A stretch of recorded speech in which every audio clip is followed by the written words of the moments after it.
What makes exes come back? This is Coach Lee. I'm going to tell you about some things that need to happen for an ex to come back. The first thing that must happen is that attraction must go back up. And most breakups, most relationship splits are caused by attraction falling. And the simple way to know that is if you've ever really wanted to be with someone badly and you were very attracted to them, there's very little that could keep you away.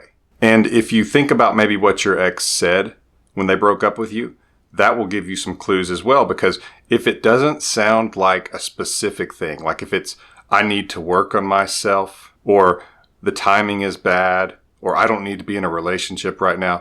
If those things don't make sense to you, in other words, if you think to yourself, there's no way that I would let such a vague, esoteric excuse keep me away from this person, that's because your attraction for them is high, which is typical because you're the one who was broken up with. And so you are feeling loss. And you can also simply be feeling the fact that you were wanting to be in the relationship, you didn't want the breakup. All those things means that your attraction is higher than the person who broke up with you. Same thing is true for long distance relationships. If the traveling and all that was no problem, and that's one of the things that often deceives people who are in long distance relationships is, oh, this is fine. We can do all this travel and we cannot be in physical proximity to each other and not seeing each other really that much, and it'll just be fine. And it feels that way because attraction is high. You're willing to do things. You're willing to jump through hoops. You're willing to put more effort in when attraction is high. But over time, especially when the initial honeymoon or limerence phase starts to fade, then a lot of those things that were required, especially like in the case of long distance relationships, those things begin to actually erode attraction because their work, their effort. And so you have to compare it to something. Is this worth it? And it feels worth it at first. But as all that effort begins to at least challenge attraction, it can lower it. And so in the case of long distance relationships, all of a sudden, the travel and the effort seems like too much. And this other person begins to lose attraction, kind of like a snowball going down a hill and picking up more snow as it goes. And so that's the case of when a relationship ends, when someone breaks up with the other person. If their attraction were higher, they almost certainly wouldn't do it. Attraction makes up for just about everything. Are there exceptions? Yes. And if you're thinking, well, mine's an exception, maybe it is. I doubt it, but it could be.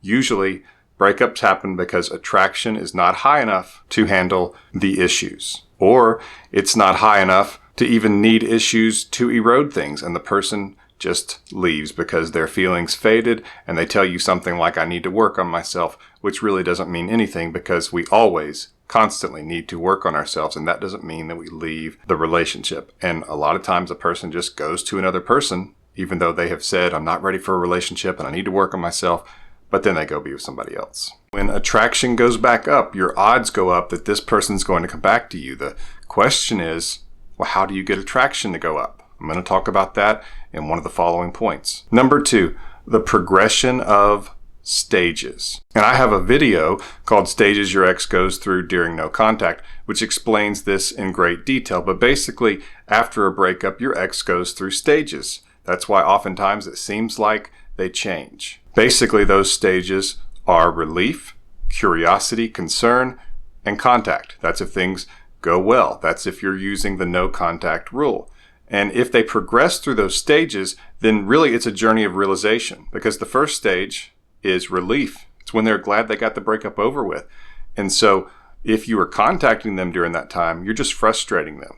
You're just creating defensiveness, which I'll talk about in a little bit. They need to progress through those stages so that they can look back at the relationship with a more balanced mindset than simply wanting to break up and then having relief and thinking they're going to ride off into the sunset. They actually need to experience real life without you for a little bit before they can actually reach their true selves in this.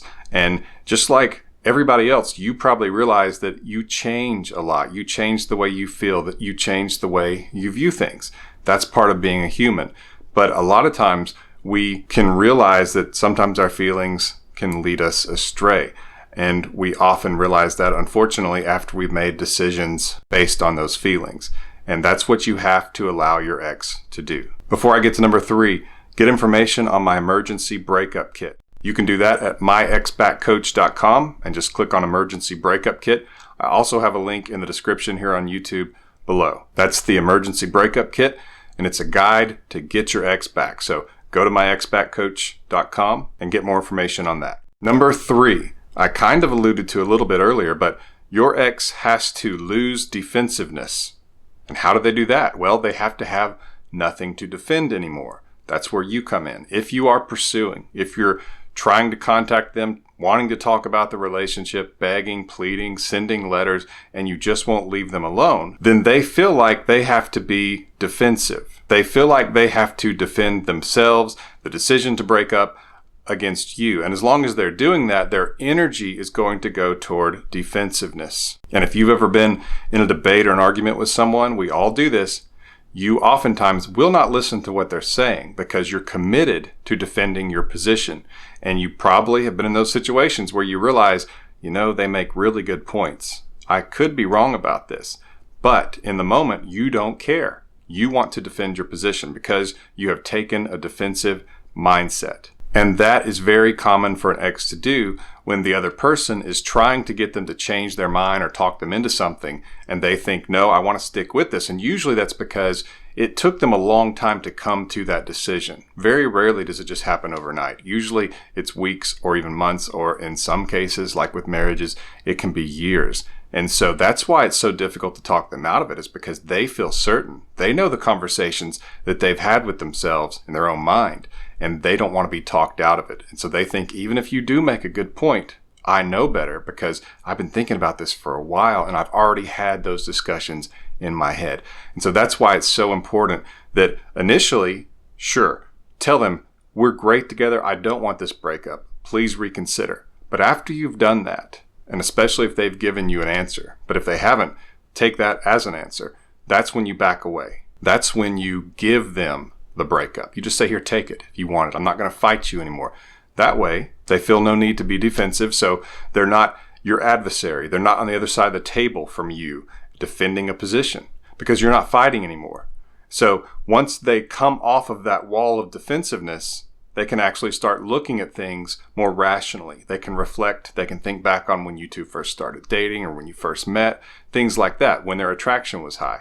But at the moment, they can't do that because they're being defensive. So if you can back off and let them have it where they can lower their defensiveness, your odds go way up that your ex is going to reconsider and go through those stages and that you two could get back together. Number 4, what makes exes come back is they realize they are risking losing you. And you may think, well, why do they care? They broke up with me. Why would they care about losing me? They don't at first. That's what I'm talking about with the stages.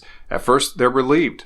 They don't want to get you back. They're not concerned about losing you. And they also figure they could get you back whenever they wanted you back because you wanted the relationship when they broke up with you. And I call that the dumper's permanent option.